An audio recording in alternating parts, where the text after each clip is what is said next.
Perfect. All right. Oh, there you are, Matt. Perfect. It already knows where to rotate to. Great. Well, thanks for coming out, everybody. It's a pleasure to see you all. Yeah, it's been a long time since we had a big full room like this. I apologize to those of you who might were confused this evening. Usually we're over in the other building, but tonight we're here. Actually, we're going to be here all semester. So if you come to another one of these shows, it's going to be in this building tonight. It's going to be in this building. So my name is Brian Jackson. I'm a physics professor here at Boise State. I teach physics and astronomy. You are attending the first Friday astronomy lecture series. So this is an event that takes place on the first Friday of every month, always 7:30 p.m. Mountain Time. We're going to be in this room, like I said, for this semester, but usually we're over there.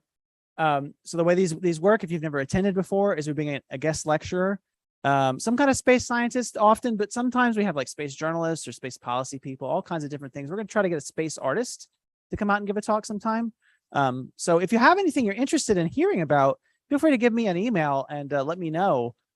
We're happy to try to find speakers or find people on certain topics if there's something you're particularly interested in. For this fall term, we have some really great speakers lined up. So tonight you're going to hear from Professor Matthew Pasek in just a minute. Next month, we're going to have Professor Guy Worthy from Washington State, who is a cosmologist. So he'll tell us a little cosmology. A real treat in November, Carol Cole, who is the president of the board for the Central Idaho Dark Sky Reserve, will come out and talk to us a little bit about light pollution. Has anyone been out to the Idaho Dark Sky Reserve? Some of you, yeah. If you've been anywhere between kind of Ketchum and Stanley, you've been in the reserve. It is a really just exquisitely dark night sky, and that is not an accident. There's an active effort to keep light pollution to a minimum in that place. And Carol is one of the folks in charge of that. So she's going to come and tell us the story of the reserve and teach us a little bit about light pollution. It should be a real great talk. And then in December, to round out the season, we'll have Dr. Angela Dappermall, who's a postdoctoral fellow at Johns Hopkins University. She's going to talk to us about Mars mud volcanism. Anyone knew that there was mud volcanoes on Mars? No, I didn't either. That was news to me. So again, these happen on the first Friday of every month, 7:30 p.m. Mountain. So they happen in person, as I said, in this room, but they also are live streamed. So we're actually live streaming right now on YouTube. If for whatever reason you want to attend virtually, you're welcome to visit boi.st/astrobroncoslive. And by the way, this flyer is out on the table out there if you want to get a copy. And this will take you right to the YouTube live stream. This is actually more than that. It's the archive of recorded talks. So you can go back and look at talks, I think going back about a year, all the talks that we've had live streamed. So if you just can't get enough of this, this is the place to go. These events are entirely donation supported. The university does not provide funding for this. The state does not provide funding for this. You guys provide funding for this. If this is something that you like and you want to help to support, please go to boi.st/give-to-astronomy and help us support this program. We are, I would not say flush with cash. So if this is something you like, it doesn't cost that much each time. Every donation helps. And your donations have allowed this to happen for 6 years now. I think we've been doing this for 6 years. Donations from folks like you also helped us to purchase the planetarium out in the lobby. So be sure to visit that on the way out.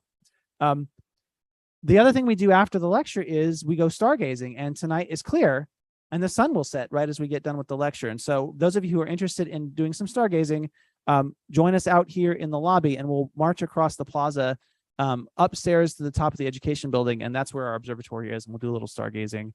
Moon is out. I don't know if any of the planets are out tonight, but the moon is out, so that's a lot of fun to look at if you've never seen the moon through a telescope. So, okay. With that, I would like to introduce our guest lecturer for this evening. Professor Matthew Pasek is a professor at University of South Florida. Professor Pasek got his bachelor's degree from William and Mary College and then got a PhD in planetary sciences from the University of Arizona. He is the world, I'm going to say this, he's the world's expert in phosphorus and how it relates to the origins of life. And I think that's what we're going to hear about tonight, a little bit of that. Okay, a little bit. But he's also the world's expert in what are called fulgurites. Fulgurites. Does anyone know what a fulgurite is? Ooh, well, you should ask Matt. Are you going to talk about fulgurites? Not really. Okay. So there's your opening. Okay, and with that, let's welcome Professor Matthew Pasek.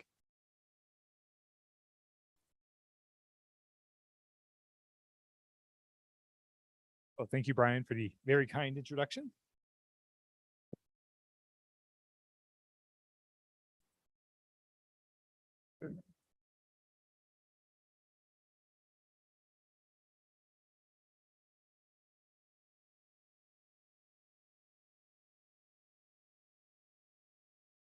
Right. It's currently the other one.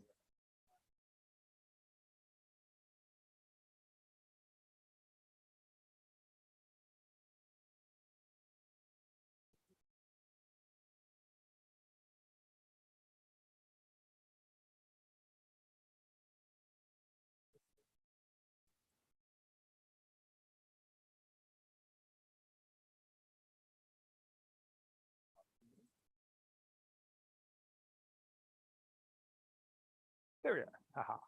Excellent.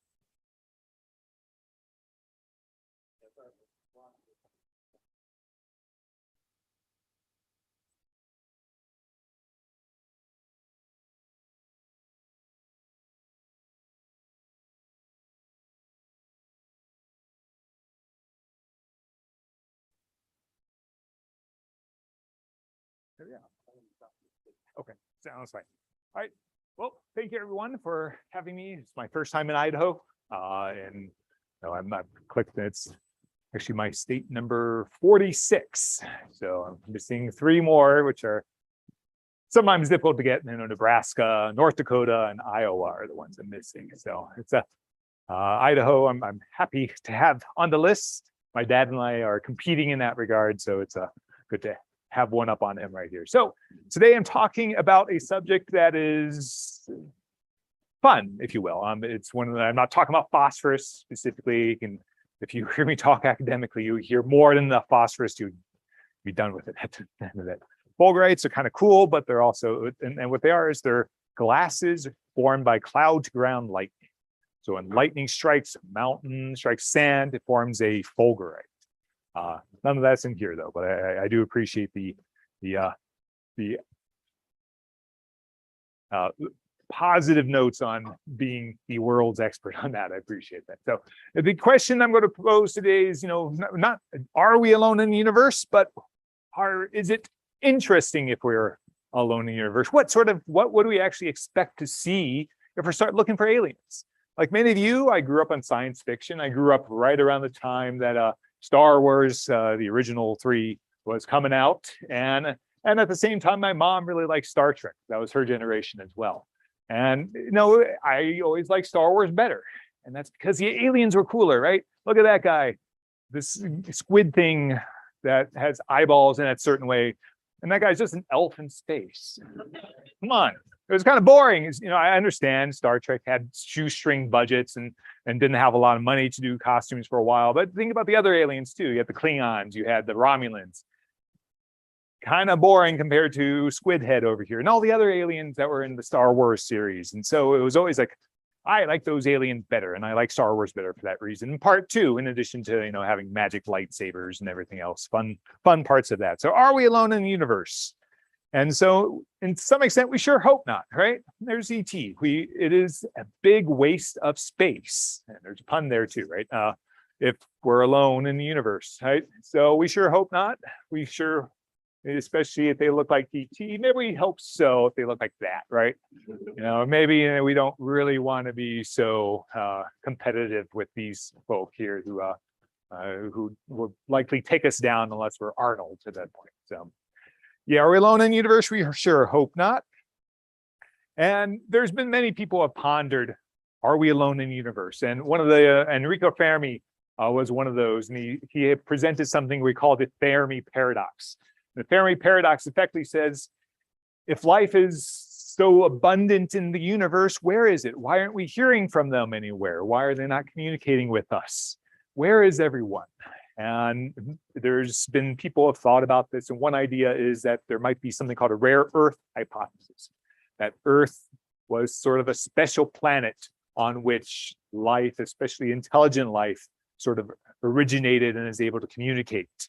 And so other aliens are pictured here. These are the gas bag aliens. Maybe we want to be able to communicate with an organism like that. And others have pursued this subject, such as Frank Drake, who I just heard passed away today. And so he is one of the leaders in the SETI program. And in the discussion of how life, intelligent life, the extent of intelligent life in the universe. And anybody recognize these two aliens or the program these two aliens came from? So, Outer Limits. So this is the Outer Limits. So instead of the Twilight Zone, my dad loved the Outer Limits, and we'd stay up late on watching on some channel somewhere coming 60 miles away, staying up until past midnight to watch Outer Limits. These are the aliens. These are actually both Venusians, according to Outer Limits.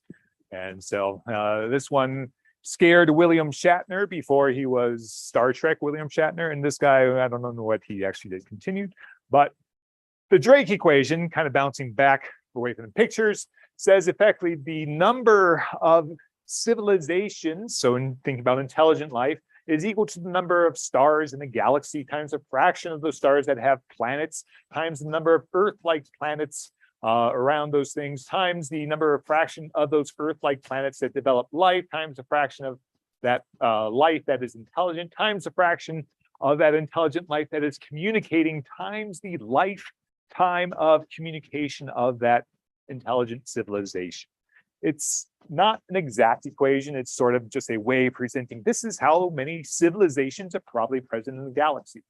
And sort of the estimates range from maybe about 1,000. Galaxy is a big place though.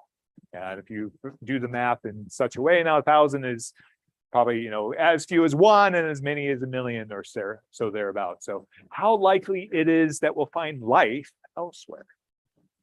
Now life, that's an interesting question, right? What is life? This is not a small question in and of itself. So I have pictures here of things that are obviously alive. That kitten right there, he's a pretty annoying kitten, I will say. He lived in my house for a couple of weeks when we were fostering him. But then you talk to other people, and then if they start mentioning life, maybe they think about bugs, most abundant species of life on the surface of the earth. Or maybe you think about things that are distant, things, trilobites, for instance, that are shown right here. And one that many of us have more in our minds more than ever before are the bacteria. Bacteria, and those are by far the largest percentage of cells and biomass. So most life on the earth are single-celled organisms such as E. coli shown right there. So these are all living. And the question of what is life is, you know, we can all probably say, yeah, these are all life in some form or another, but there are some other questions. You know, the question of what is life is probably best answered by those boundary cases. A couple of boundary cases kind of present to you. The first one is a hurricane alive? A hurricane is a self-organizing phenomenon that has organizational structure that often will spawn off sort of small storms on its side. Probably not alive, but it's kind of filling in some of those definitions as things we like, organizational structures, and it dissipates energy, which is something you and I do as well. We dissipate energy, works pretty well. And I remember in high school once somebody says, you know what else is alive? Fire. Fire is alive. It reproduces, right? It spreads, it grows, it consumes, it does things like that. Chemical reaction, not really life, but it does fill some of those definitions we often assume or associate with life. So yeah, probably not for either of those, but what about this one? That's a mule. What is a mule not able to do? Reproduce. It's sterile. By most definitions of life, we assume the ability to reproduce is fundamental to being alive. That is not able to reproduce. It is by most of our definitions alive though, right? So it's a good question. Is a mule alive? Well, yeah, we would say yes, but it's got some problems with it. What about things that are a little bit more farther out? What about Frankenstein's monster? Not Frankenstein, Frankenstein's monster. Is that alive? It was dead material that has been brought back to life. Is that alive? I don't know. I mean, by what we would usually argue, probably, kind of, maybe. Then we start getting into the weird things that are very relevant. That one has been terrorizing us for the last 3 years. That's coronavirus. A virus is an organism that invades cells and forces those cells to reproduce its own genetic information and then spreads that way. It is incapable of reproducing without other cells, biological, what we would normally consider living cells around. Is that thing alive? It has a lot of the components of life. It has DNA, or it has RNA, it has cell membranes, it has other things like that. Is that alive? If you say yes to that, what about this one? This one's a weird one. It's called a prion. Prion's also known as, mad cow disease, and a couple other things too. What is a prion? A prion is a protein that, when it gets around other proteins, forces those proteins to fold in the same way that it is. So it makes other proteins fold and reproduces itself, but only if it can interact with those proteins. Is that thing alive? Starts really getting into definitions and philosophy and everything like that. So I'm just going to stick with NASA's definition. NASA makes it nice. It's, committee definition, organized by committee, a self-sustaining chemical system capable of Darwinian evolution. That's a pretty safe definition that we get through, and NASA gave it to us too. And I'm going to say also that maybe we'll know life when we see it, maybe as well. Maybe being a good question. So this really brings us to the title of the talk. What are our expectations for life elsewhere? And so where is it? What is it made of? What does it do? What does it do? That means, what does it take in its environment and kind of turn its environment in a certain way and produce something? What does it look like? So this is a picture, for instance, that science kind of provided. This is the man from Venus. He travels to Venus and he sees Manta Man over there, and Manta wife as well in there. And the perception, and I note that the date of this is 1939. Venus at the time was not identified as being this horrible, hellish planet, but instead was a planet covered with a swamp. And that's because we saw clouds on Venus. And we had one idea what clouds were made of on the Earth, which is water. They're not made of water on Venus, but we thought they were at the time. Hence, we thought Venus was a swamp world with the most potential for life on it of any of the planets in our solar system. So of these questions here, I gotta have two important points. The first one is that there's feedback between these things. Where is it? Kind of helps define what it is, what it's made of. If you're in a very hot planet, you're going to be limited in the amount of water you have and the amount of carbon or other types of compounds. And that may in fact also influence what sort of biostructures you can have, or the metabolism of that life, how things make a living in those environments. So all these points, where is it? What is it made of? What does it do? And how? And what does it look like? All those things are intertwined. They impact each other. So there's a feedback between these points. And also we have one data point that we can use for this thing. We have the Earth. That's the only place we know of that has life. So we're basing a whole bunch of ideas on something that's pretty limited in total amount of data here. So our one example of life from life on the Earth gives us a couple things that may be pretty universal, or they may not. I don't actually know. No one knows yet. Once we find something else, maybe we'll be able to know better. And one of those is life is carbon-based. And it's not just carbon-based. These are the main 6 elements of life: SNOPs: carbon, hydrogen, nitrogen, oxygen, phosphorus, and sulfur. That's 99.5% of the mass of most organisms, plus a couple other metal ions and a few other things. Life on the Earth also always requires water. Even the driest microbes living in the driest of deserts require water. Life is pretty much universally DNA-based, except for viruses, if you want to call those things alive, and sometimes we don't. Some viruses are RNA-based, but they're still nucleic acid-based. Life uses specific sequences of DNA to code for amino acids. This is actually one of the fundamental things that you, I, and the tree outside all share. We have the same sets of genetic information, the letters of our genetic code, A, G, T, C, all code in the same way throughout pretty much the entire tree of life. Life also, what it does is it also builds ATP. It's a molecule, adenosine triphosphate, from redox reactions. We take in oxygen, we turn out carbon dioxide, and we build ATP as a result. Life is cellular. Now, it is individualized in construct in some ways. And also another thing, life has a specific handedness to it. So you have a left hand, you have a right hand. Chemistry also has left-handed and right-handed molecules. Life throughout the Earth has one set in some of those molecules too. All amino acids are left-handed. What does that mean? Well, it means that they all have a specific shape to them, or a specific orientation of their constituents. So these are some things that we note from life on the Earth. Is this true for elsewhere? So let's take this idea of life on the Earth has a set of properties to it. And then we kind of break it down from there, that all terrestrial life, all Earth life, has things that every single organism that we call living has. Everything has DNA, everything is made of carbon, hydrogen, nitrogen, oxygen, phosphorus, and sulfur. These are features common to all terrestrial life.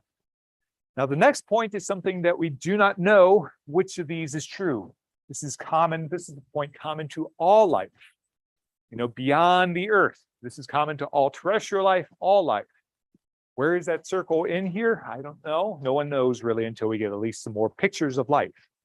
Then when we start looking for aliens, this is the Vulcans, for instance, they're probably pretty similar to what we see on the Earth. It's kind of a good overlap in the Venn diagram right there, but maybe there's things like Predator, which looks pretty different, gives us different expectations for life, or maybe they're way weird and we have very little way of kind of figuring out what they would look like. But we would still have to grab that common to all life aspect of this diagram right here. And of course, we put the universe on it, it would have to encompass all those different types of things. So I'm going to posit that this is what we're looking for, and we don't have a good idea of that yet. So there's a punchline right there. What is our expectations of life? Well, let's try to figure out what that is, and then we'll be able to tell you better. But do we know? No. So really, there are two schools of thought historically that have come about from this. And one of those was presented by a scientist named Christian de Duve, who was a Nobel laureate, who was the discoverer of something called the lysosome, which is a cell organelle that does specific things. It causes cell destruction when programmed cell destruction. He was the discoverer of that and won a Nobel Prize for that. And he thought that Earth biochemistry was likely to be the biochemistry of everything we see outside too.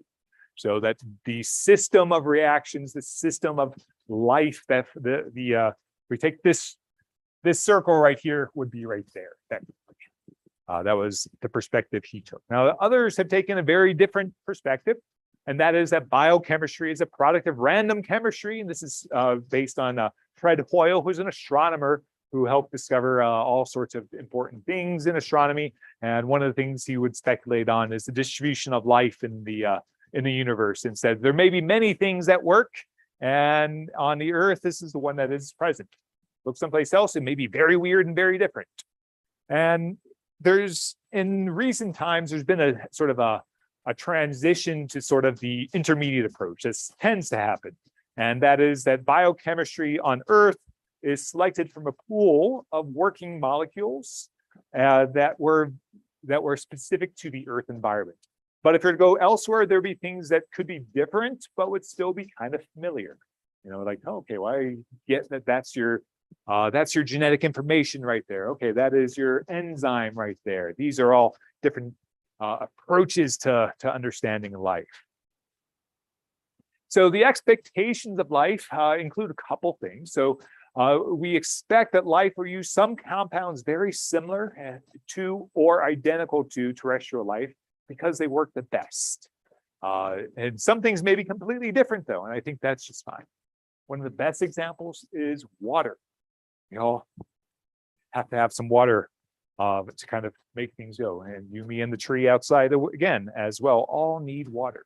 How universal is water? Of course, the other questions are why water even? So water is used in all sorts of biochemical reactions. It transports salts, it dissolves things. It's the universal solvent. It's not the universal solvent that dissolves everything, but it does a pretty dang good job compared to many other things that are out there. So why is water so common? Why is it so relevant and important to life? And if you've taken chemistry, Gen Chem 101, 102, you get presented with the fact that water has a dipole moment. That's the main reason it does. I mean, it has a negative end and a positive end. Positive ends where the two protons, the two hydrogens are. The negative ends sort of where the angle happens to work best for it. And so this causes water to go ahead and bind to things such as calcium and dissolve calcium salts or sodium or other things like that. Makes water work great. If for transporting things, moving them around, water is an important part of it. Now, why water? The other good reason for why water works so well is that water is one of the most common molecules in the universe. This is a diagram of the abundance of the elements. And it's got a logarithmic scale on the y-axis, which means it's a factor of 10 difference. So this is 10 times bigger than that one. That's 100 times bigger. That's 1,000 times, a million times, 1,000,000,000 times. So the hydrogen is the most abundant element in the universe by a large bit. Even in our solar system, the most abundant element. That's what makes up most of the sun, and even the gas giants as well. Hydrogen is followed by helium. And if you look as you're going down, the next most abundant element, oxygen. What can you do with hydrogen, helium, and oxygen? Well, helium does nothing. It's a noble gas. It doesn't do anything. Hydrogen, you can take two hydrogens, stick them together. That's about it. It's hydrogen gas. Doesn't do much. You take your oxygen. There's so much hydrogen around. The thing is probably going to bind most likely with this hydrogen. So you get water. Water is the most abundant molecule probably in the universe. And so is that, and we see this even in our own solar system. It's in gas form. It's the building block of icy moons. Some of the outer planets as well are a good portion water. Water is everywhere. And that's because it is so very easy to make. The next most abundant element after oxygen is carbon, followed by neon, followed by nitrogen. And then you got a couple others kind of down and around here too. So water is great. Are there things other than water that might work? Well, there are people who have proposed other things may work. For instance, ammonia could work. Ammonia kind of has a dipole moment, does things similar to water. It's still probably not nearly as abundant as water as far as the sort of universe-wide size. The one that probably would come close would be methane. That's because carbon after oxygen is the most abundant element. But methane's pretty much a gas at any sort of rocky planets. There's a couple places where it may be more relevant, such as some of the outer icy moons. If you're looking on the moon Titan, which is around Saturn, methane may be a good place to start looking for some of these alternative chemistries for life. And I would say that if we were looking for life outside of the Earth, the one that is most likely to have life, that would be the hardest to identify, would occur on Saturn's moon Titan. We're going there in 8 years on a mission called Dragonfly 2, which is pretty cool. We'll fly a robot helicopter on Titan. Neat stuff. And then the last one I'm showing here is a molecule called formamide, which some people really love as being a solvent and actually works quite well as solvent, but take a look at it. All right, so it has a carbon, it has an oxygen, it has a nitrogen. It has some hydrogens too, but we don't really worry about hydrogens. Hydrogen is the most abundant element in the universe.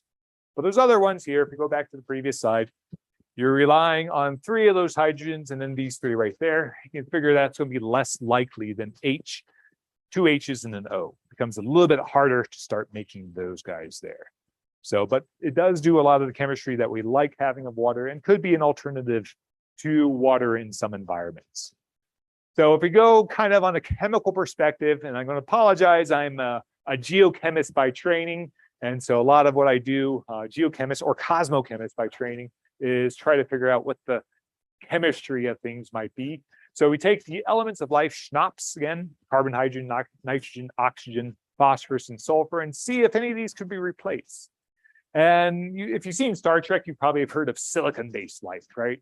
Maybe there's some rock creatures out there or something like that. Maybe. I want to say that it's a little bit harder than Star Trek would make it seem, because carbon really is good. There's a whole branch of chemistry called organic chemistry that, for those of you who are students, some of you may suffer through at some point. And it's a rite of passage for getting through college is organic chemistry. There's no silicic chemistry. And that's because silicon doesn't do nearly as much chemistry. It's kind of a dead end. Does a little bit of chemistry, but it takes a lot of effort to kind of drive it forward. Carbon, however, does whatever it wants. It's a fantastic molecule for doing things. So carbon is probably going to be one of the main elements of life, possibly everywhere in the universe, but maybe not. Maybe there's some alternatives. And if we take the other elements, hydrogen, well, hydrogen is so abundant, I doubt it would be anywhere other than the universe, honestly. So carbon and hydrogen are probably parts of life throughout the universe. Oxygen is one of the most abundant elements as well, and it really does some important chemistry. I would expect to see probably something like that in any sort of organism. Maybe nitrogen, it's starting to get a little bit, maybe there are ways to kind of pull in, doing things without nitrogen, but it may not be very easy. Phosphorus and sulfur, perhaps, but may not be necessary because, again, if you take a look at the Schnapps elements, you've got hydrogen, carbon, nitrogen, oxygen, sulfur, and phosphorus. The things that would replace them are lower on the periodic table, which are also lower in abundance by factors of 100 plus. So there's a big difference in the universal abundance of the elements of life. So Schnapps could still be a universal feature of life. Maybe you could drop off phosphorus and sulfur if you start doing other types of chemistry. It's possible. But we start thinking a little bit more in detail about the molecules of life. One of them I've mentioned, Earth life always uses DNA. DNA is deoxyribonucleic acid. And what DNA consists of is it has these nucleobases, which are G, C, A, and T. They stand for different types of constructions of this thing. And this is what codes for you and me. And what it actually codes for is the proteins that make you and me. And that is the genotype expresses the phenotype in organisms, G, C, A, and T. And these are hooked up to a sugar, hooked up to a phosphate. And so there's the phosphorus part of this. The only thing you don't see in this is sulfur. There's C, H, and N here. There's C, H, and O here. There's phosphorus here. Sulfur is not in our DNA. It's in other places of our life, organisms. But all life uses DNA. How fundamental is this? If it's not fundamental, then why? Well, if we break apart DNA into different parts, we got these nucleobases, and there's 4 of those in DNA. You got A, G, T, and C. And then if you throw in RNA, which is ribonucleic acid, you have U, which replaces T. You see that U and T look very similar. There's just a little thing hanging off there. That's the only difference between the two. There are many different ways of kind of arranging these hexagons of and pentagons of carbon in all sorts of different patterns. There's over 130 different ways of doing this. Yet life has chosen these 4. Is that something reflective of universal chemistry or something else? Well, it probably is a consequence of the environment that life kind of came about on the Earth. In someplace else, maybe you could have isoquinoline instead, or something like that. Maybe you have an I instead of a T, or pyridophalazine, or something else along those lines. It's possible. Earth has selected these, and we believe the Earth life has selected these because of the UV sensitivity of these things. Maybe on a different solar planet, you could have something that is not like that. Different types of sun radiation might cause different sorts of materials. Now, all these nucleobases are bound to a sugar. And in life, we use 2 of them. We use deoxyribose and we use ribose. Ribose is RNA, deoxyribose is DNA. The difference here is there's an oxygen in ribose and it's being deoxied here in deoxyribose. DNA is ribose that you pulled out an oxygen now. That's the big difference there. So there are many sugars in life. The only one that's found in RNA and DNA are these ribose and deoxyribose because they happen to have the correct structure to arrange something in a big scaffold. That's why they're used. But there are other things that could work. This is a sugar called threose. Threose could work. There are alcohols. This is a polyalcohol, a trialcohol, glycerol. That one could work. And there's been some chemistry you can do with this. So maybe there are some alternatives there that could work too. Again, all life is still only the one example of life we have is only using those 2 varieties though. And you can throw in viruses there as well. The last part is where I do most of my research. And I'm not going to spend much time on it again, because I bore you quickly and with phosphate and phosphites and hypophosphates and all the other terms that get very thick. But I'll show you that's a phosphate on the one that's labeled orthophosphate. And this is actually the molecule ATP, which is adenosine triphosphate. This is the molecule that we build when we burn off energy. So if you eat a candy bar, you're making ATP out of that. And then when you're walking around like I'm doing, pacing back and forth here, I'm taking that ATP and breaking it down, releasing chemical energy. So this is where our energy all lies. This is where our energy storage, our energy battery, our energy currency is ATP. And it's actually the triphosphate part, the TP part, that little this end right here that holds all that energy. So are there replacements for that? I can imagine there could be. Life specifically has chosen this one, possibly later on in its history here. Now, another thing that's kind of interesting is that all life also shares something called codons. So you take the letters of RNA, in this case, DNA codes for RNA, codes for proteins, which is called the central paradigm of biochemistry. And what it is that you take different letters and you arrange them. So you take a U and you stick another U next to it, and then you can put a U, C, A, or G after it. And each one of those codes for a specific amino acid. And that amino acid is part of proteins, and the proteins are what makes up us, right? So this is about 50% of the mass of you and I is protein, a dry mass rather, not water mass. And it does that in all sorts of different environments. And the cool thing is that, again, you, me, and the tree outside all do it with the same letters. So the tree outside, if it sees ACU, is going to make 3 and 9 out of it. And I will do the same thing too. Same with your, so will your cat, so will the turtles, so will many microbes too, bugs, all sorts of organisms. They all do the same thing. Now, there are some exceptions. There's some weird alternatives. For instance, the mitochondria, the powerhouse of the cell, that one will do other things. It has its own little bits of DNA in it too, and it actually swaps out some of the letters here. Not many, most of them are still the same though. And it's also dependent on which mitochondria per organism does that as well. So this code is specific to Earth life. If you had something similar outside of the Earth, I would not expect to see the same code by any stretch of the imagination. It could be very different in that way. Even if it had DNA, it could still have different sets of codons, different letters that organize to different things.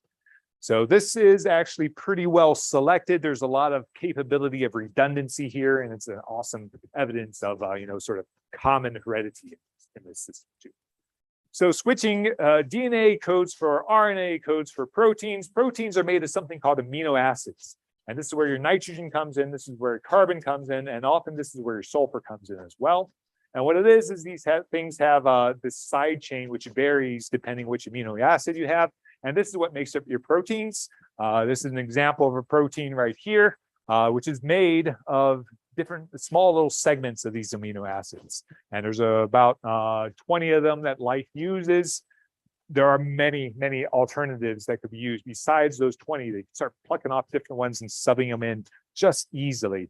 The 20 that we use happen to be most simple, most of the most simple.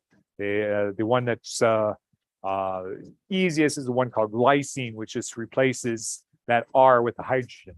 And that's the most simple amino acid. But there are others out there, and other organisms could use any number of those. Now, one thing that could actually sub in a big way is something called polyesters. And if you've heard of polyesters before, right? As a clothing you probably shouldn't wear in some cases, right? And a polyester is something that looks a lot like an amino acid, but instead of that nitrogen has an OH right there. And that's actually where it binds to, and it creates these big long chains of something called esters. And these big long chains are polyesters, then. You have many esters that kind of assemble themselves in a certain way, and that's what polyester is. And it turns out that can happen if you have things that are like amino acids, but are esters instead. You can make things that look kind of proteiny with esters. That could be something that life might have as an alternative. Again, very chemically oriented here. So if we jump from that one and say, okay, let's kind of expand back and start looking at the cell again. Cells are cellular, right? They have a separation between cells. And what that cellularity is defined by is that all the material of a cell is in a nice tight bag. And that bag is made of something called lipids, which also are known as fats. Cell membranes are made of fats, lipid fats, and they assemble in such a way that they make a nice bag around the guts of a cell. And that's what keeps things separate. Now, it turns out that this sort of structure can form from a whole bunch of different molecules. These are things similar to what we call micelles, similar to, not identical. And if you take certain types of lipid-like things that are not like Earth organism lipids, they'll also make things that look kind of like cells. These bubbles right here are also things that happen spontaneously. So this is actually a physical phenomenon. I think cellularity is probably an expectation we should have of alien organisms. Maybe, I don't know. Because it's a fairly easy process to kind of cause. You can use all sorts of different molecules to kind of drive this chemistry here. Now, one of the interesting ones that kind of pops out in some of this deep chemistry is something called chirality. And chirality is the handedness of molecules.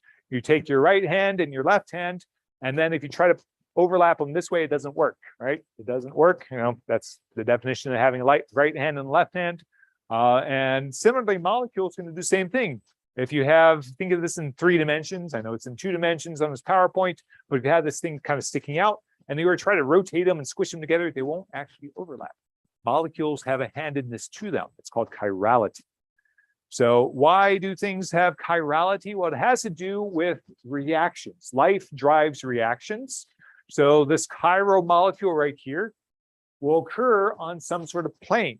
And in order for it to fix onto this plane, it has to say, well, stick your green thing right here, your orange thing right here, and your red thing right there. And that molecule will come on and bind to it. But if you were to flip that around, it wouldn't work. And that's because if you tried to, if you had, I put my hand like that, and I need my thumb right there and my middle finger right there and that one, if I need to do that one, you can't twist your hand and make it fit that way. So it doesn't work unless you have these specific handedness.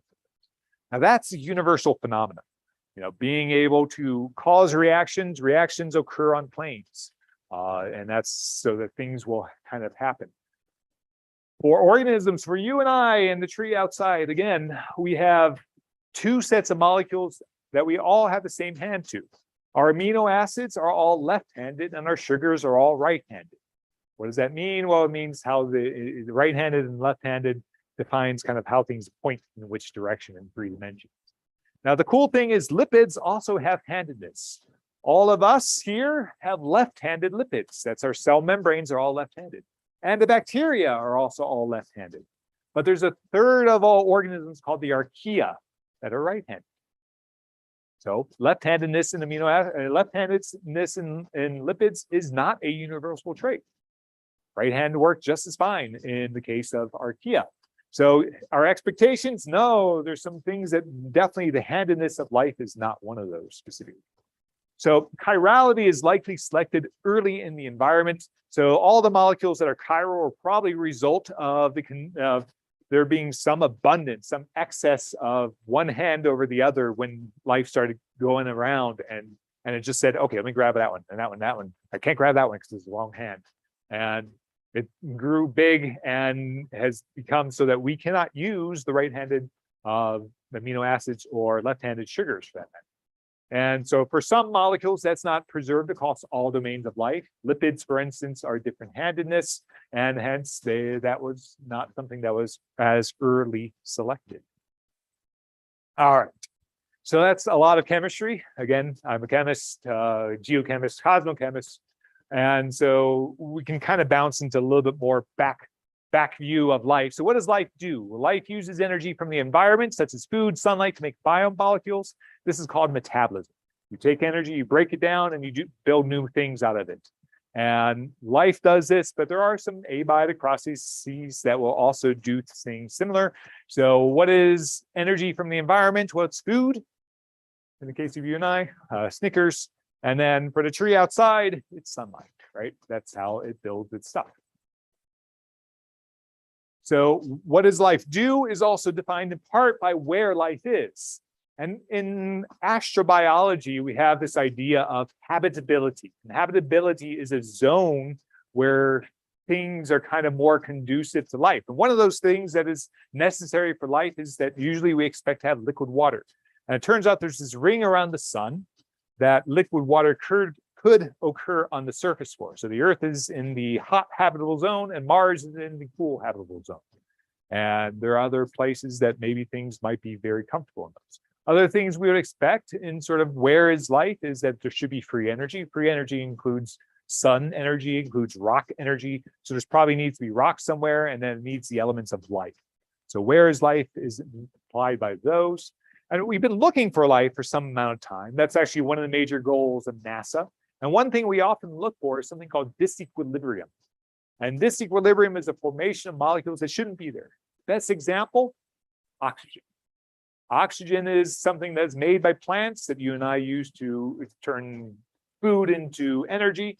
And it is actually very unstable. Oxygen, O2 gas, will happily react with anything around the environment and burn it off very easily.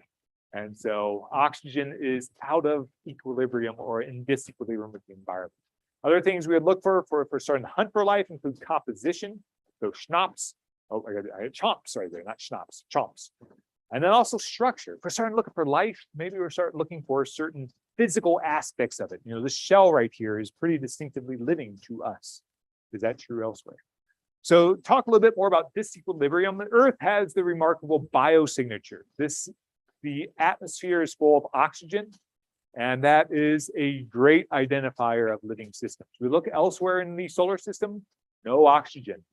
Up until the point where you start looking at some of the icy moons of Jupiter, in which case they have about a billionth of an atmosphere of oxygen.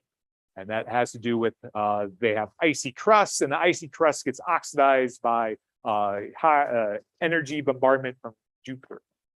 So oxygen is unstable and oxidizes. That's the definition of oxidization, is oxygen reacting with it. And it's constantly renewed by photosynthesis. There are abiotic ways of making it, but it's way less abundant.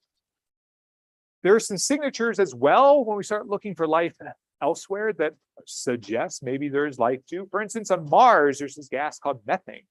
Now on Earth, methane is made by swamp creatures, right? You think about swamp gas bubbling up, that's methane. On Mars, we're not sure where this methane is coming from. We have found methane on Mars, but we don't know exactly where it comes from. And we believe, and this is actually a picture of a scoop of from the Phoenix lander in 2007, which happened to show that there's some snow that kind of popped up as they give it a scoop, and maybe methane could be formed abiotically. Going the other direction, so Mars is colder, Venus is warmer, and Venus is called our sister planet because it's similar size, similar mass, 85% of the Earth's volume, 82% of the Earth's mass, probably is a similar composition, but it's not a great sister because its surface is 400 degrees Celsius, 700 degrees Fahrenheit, and 90 atmospheres of pressure. So that's a pretty uncomfortable place to be, right? So Earth's sister's planet only in terms of bulk size. But recently, a year and a half ago or so, 2 years ago, I guess now, there's a claim that there's this gas called phosphine. And here's phosphine as phosphorus with 3 hydrogens are on Venus. And on Earth, we tend to associate this gas phosphine with being the same place that we find methane, so swamp gas. The first place it was found was pig poop. So all sorts of glorious places like that, right? So it's a really unusual molecule that we usually associate with life on the Earth. We find it on Venus. Where's it coming from? We don't know. It's a good open question. There's debate still in the scientific literature about it. Don't know for certain. Maybe biological, but may not be. And there's been some pushback as well that maybe the detection was not as robust as it should have been as far as a biosignature claim. But that is another place we could go looking for life. Now, Venus is not a good place for life, right? At 400 degrees Celsius and 90 atmospheres on its surface, there's not going to be any trees on there. And it rains sulfuric acid. I should add that too, just to kill any chance there.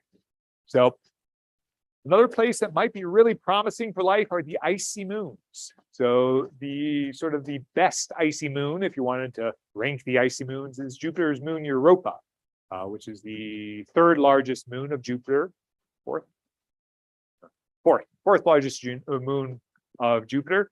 And it has a surface that's completely made of water ice.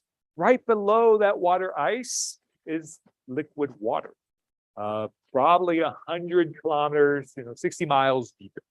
A lot of liquid water. That liquid water is in direct contact with rock. And what happens on the Earth when that happens? What happens on the Earth is you get things like black smokers.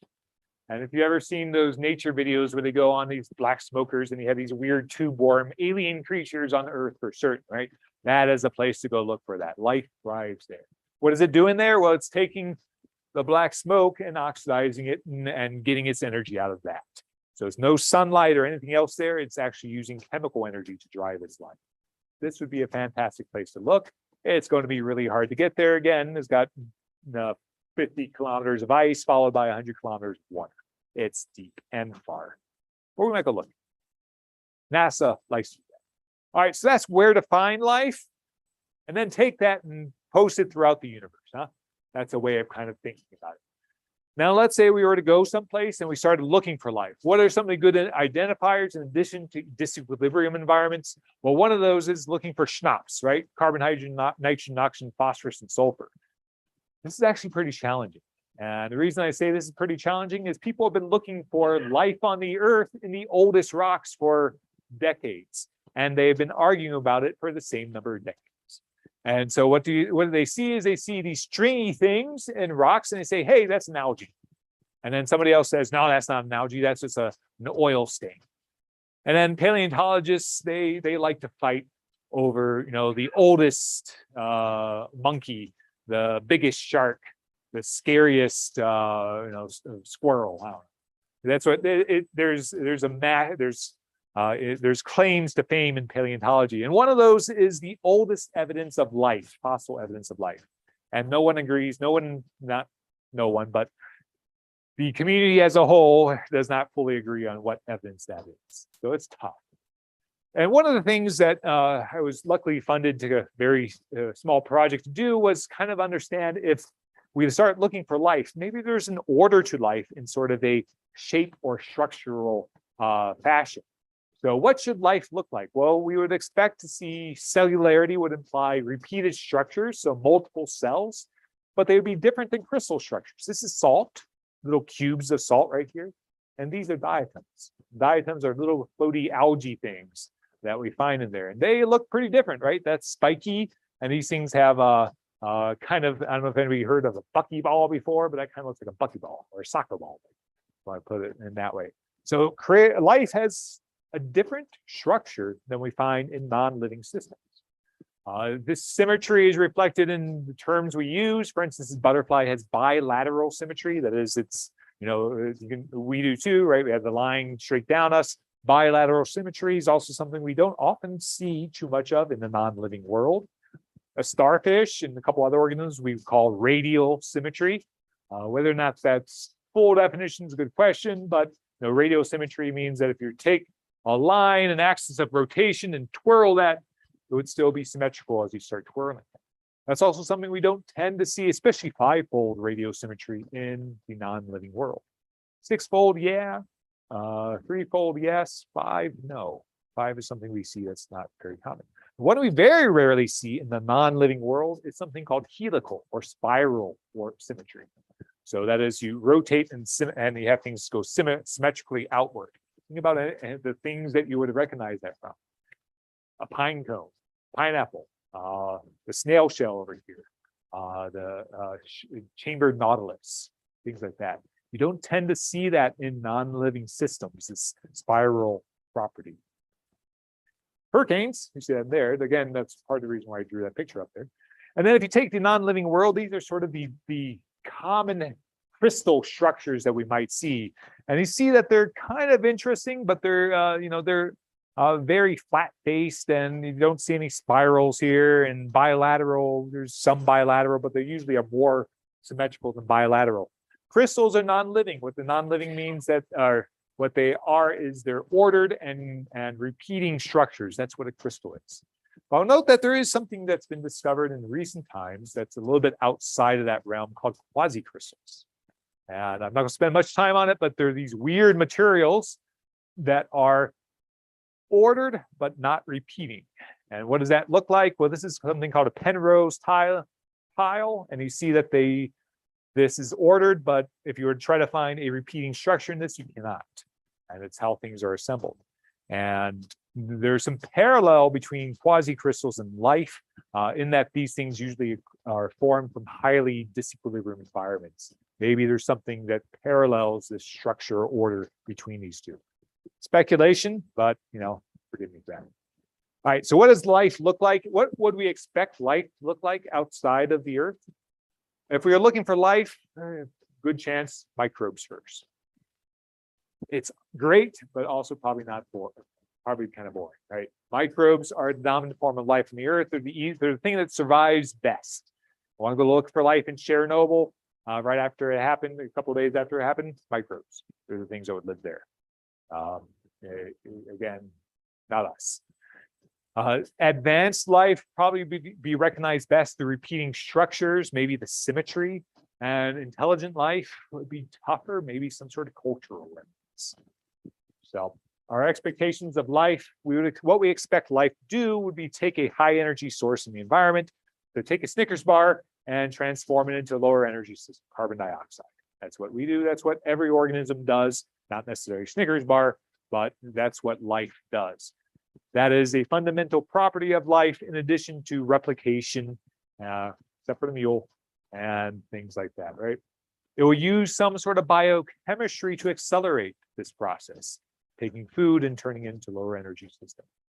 What does that biochemistry consist of? Well, life does specific chemistries that they happen to be one of the most abundant molecules on the Earth, but are abundant molecules in the universe, but may not be necessarily so outside. And then finally, life likely includes autotrophy and heterotrophy in an ecosystem. What does that mean? Well, autotrophy is a plant, and heterotrophy is the thing that eats the plant. Probably there's going to be at least two different organisms. You know, if you have an organism, something will probably come along and start eating it at some point. And that's helps maintain the balance of the environment and prevent things from getting too crazy. There's good statistical arguments for that. Where would we expect life? We've been looking for life, or not really life. We've been looking for places to find life for decades now.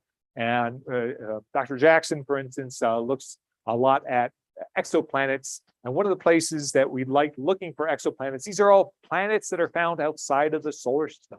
And so here's Earth, and there's a whole bunch of them listed here, Kepler 62e and Tau Ceti E, and all these other planets that happen to be in that habitable zone and be roughly Earth-sized as well. And so, and there's more than this list. This list is 2013, 9 years old. We've gotten a much bigger list since then. These are places that water could exist and the elements of life could happily exist too. So I would say that life is probably still going to be carbon-based if it's outside of even outside of the Earth.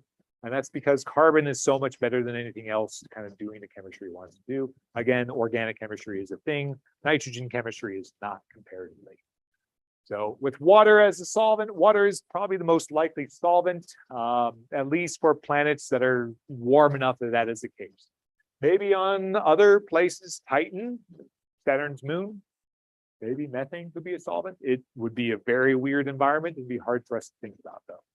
I would expect life to be ordered, but not crystalline, and would have some means of transferring information, genes down from one set to the other to say, hey, this is how you do things. Okay, now I know how to do things, what offspring would say.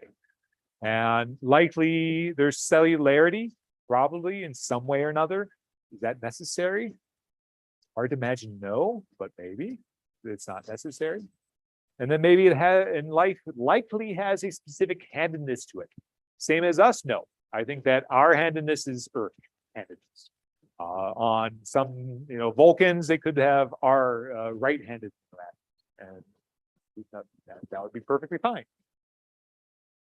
What about advanced life? So we talked about microbes in the very general sense of life. Well, on the Earth, multicellularity rose 2 billion years ago. That was still about 1 to 2 billion years after life in general rose. So it took a long time for life that has more than one cell to kind of come about. Would multicellularity be a universal phenomenon?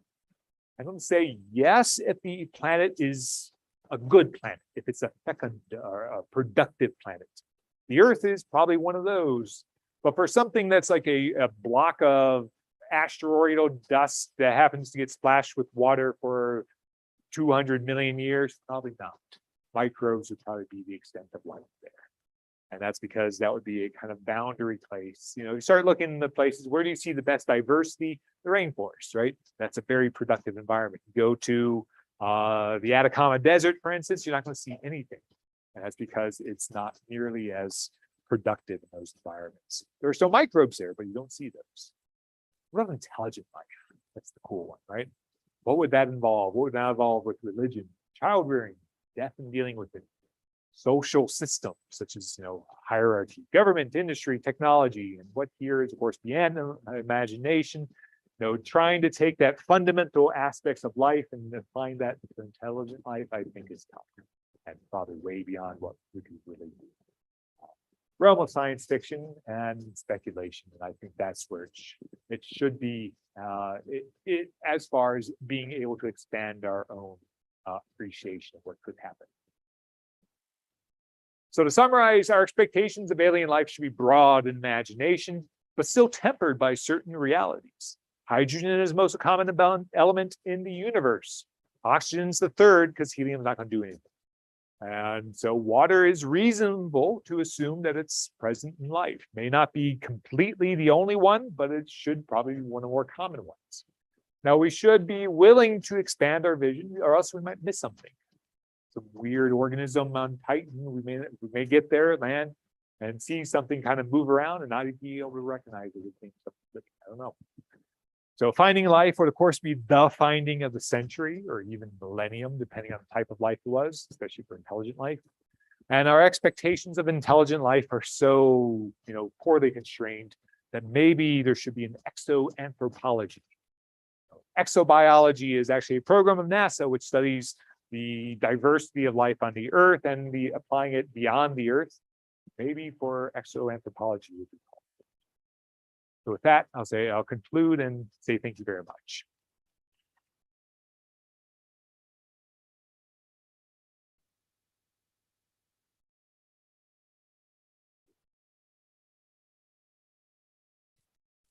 Questions?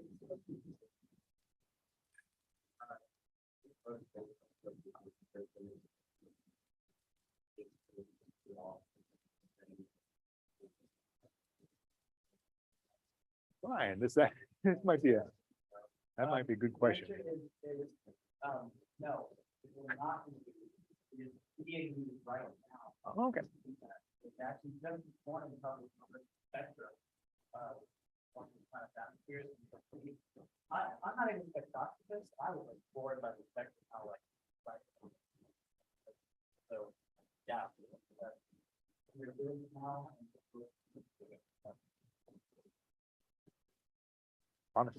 So actually, please repeat the question online. Oh yes, okay, I will do so. Yep. Question was, what would the James Webb Space Telescope reveal for chemistry of other planets as well? Yep.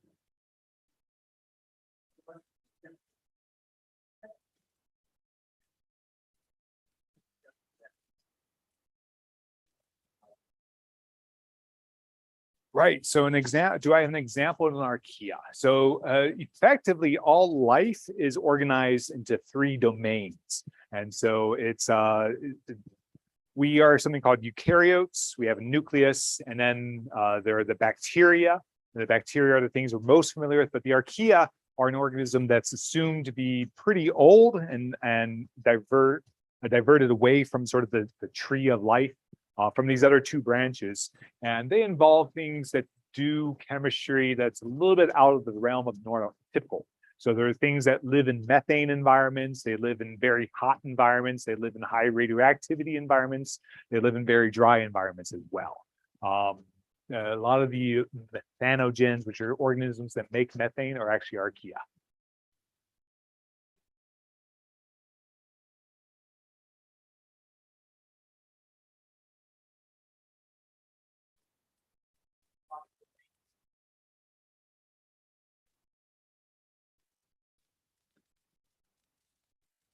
Right. So is there any way of differentiating between the life, the Venn diagram circle for life on Earth versus all life? So I think yes, and I think that it has to do with the fundamental properties of those aspects. All life uses DNA. I would expect life beyond the Earth not to use exactly the same molecules or same components of DNA. I would be surprised if the nucleobases, the AGCT, were found in Vulcans or something like that. There's arguments maybe for some of the other things being a little bit more constrained or tightened. Ribose, for instance, is a shape definer rather than a kind of bonding definer. That can be that might be preserved beyond it, but it may not necessarily be so. There may be things that could stop it.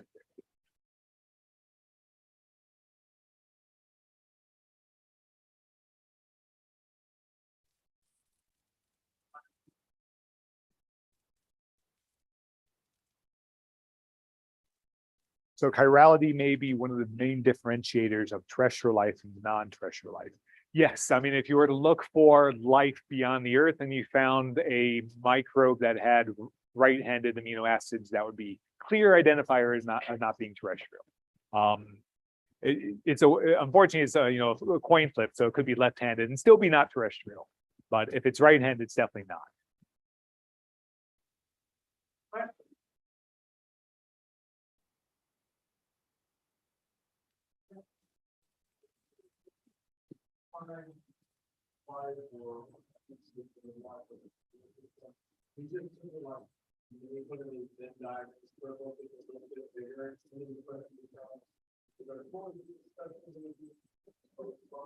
Right. So the question is, does our Venn diagram get a little bit bigger if we find life outside of our solar system? So that's a good question. It depends kind of on how weird that life is. The biggest concern many of us planetary scientists have is we'll go to Mars, we'll find life on it, and then it's just us. We'll sneeze on a Mars, Mars spacecraft, and then that's spread around and cover the entire surface. That case would be awful. It would still be slightly different because it would have been evolved under Martian conditions and be slightly different. So that circle would get a little bit bigger, but it would be so disappointingly a little bigger that we'd be upset with it. If we were to go someplace that was very different, for instance, Europa would be very different. Extremely different would be Titan. And we found life in those places, then that circle gets substantially bigger. And maybe it is our solar system that is specific. It seems as though the solar system is not specifically that special. There are other solar systems that are kind of similar to our own. There are some very good features of our solar system. For instance, Jupiter's pretty far away as opposed to being right next to the sun, which would be pretty awful for life. So. Okay. All right, so the question is, let's see. Okay, so what's the best way to look for life? Is it chemistry, spectroscopy, wait for a radio signal, bioluminescence, artificial illumination like the Earth at night? That is a fantastic question. I think the way that people have been looking for life that is still probably the most likely to be positive would be to look for biosignature gases. And that the reason for that is that those are one of the more easy things to see on exoplanets. You can look for oxygen in the, or you can look for methane for certain in the atmosphere of certain planets. And if they're rocky, then maybe that's a good indicator. Oxygen would be great. It's a little bit harder to spot though. So I think that would probably be the best way. I think outside of the solar system, because that's, you get further away, it becomes harder and harder to spot. Yeah.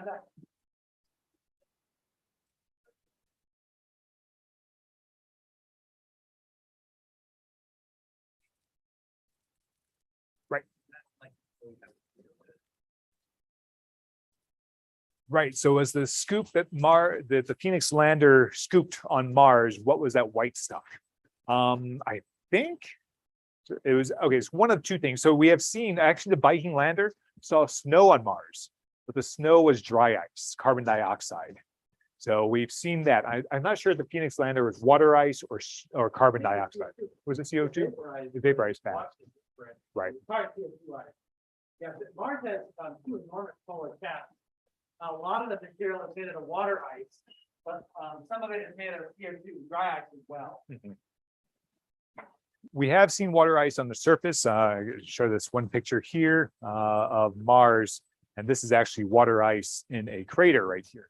So that is sheltered and kept away from there. But the snow, at least, is carbon dioxide, and it did evaporate very quickly, sublimate very quickly.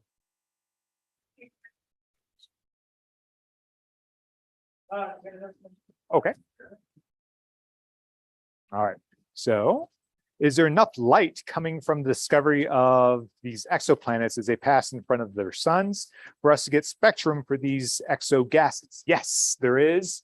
It is. So it can, if we have a star out there and we have a exoplanet around there, that's part of the tools that are being developed even today, is to start getting an idea of what gases are in the atmosphere of those planets. And there's some gases that are very easy to see and some that are a whole lot more difficult to see as well. So oxygen is actually pretty tough in that way. Other questions? Yeah.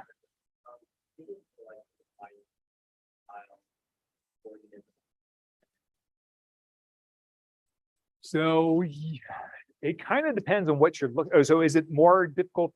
Would it be more likely to find an extremophile on another planet as opposed to typical Earth life? I would say that extremophile on Earth is things that, we have this idea of sort of an average Earth environment, cooler than outside right now, but not that much cooler, and everything like that.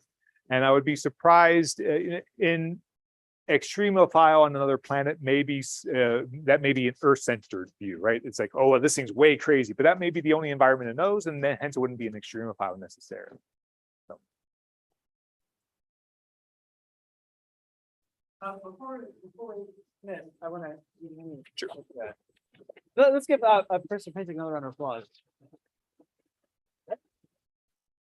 Come on up.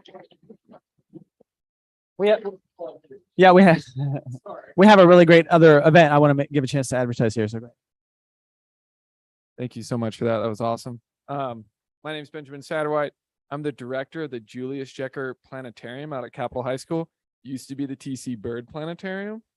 And we're picking back on these great events. I'm not nearly as charming and intellectually satisfying as these guys are, but we do a third Thursday show. First Friday, third Thursday. It's going to be at 7:30, free to the public. It's 1 hour long. A little bit of topical stuff and what you can observe later in the month. And we're out at Capitol High School. You can look us up. We got a little website going. We're on the cross streets of Goddard and Milwaukee. And there's a map on the website. So come on out if you guys are interested. 7:30, Julius Jecker Planetarium. Thank you. okay, folks, if you want to join us for stargazing tonight, pile out into the lobby here. I'll take folks over there in a second. Have a good weekend. Stay safe. We'll see you next month. And thanks to those of you who are online. Thanks for joining us.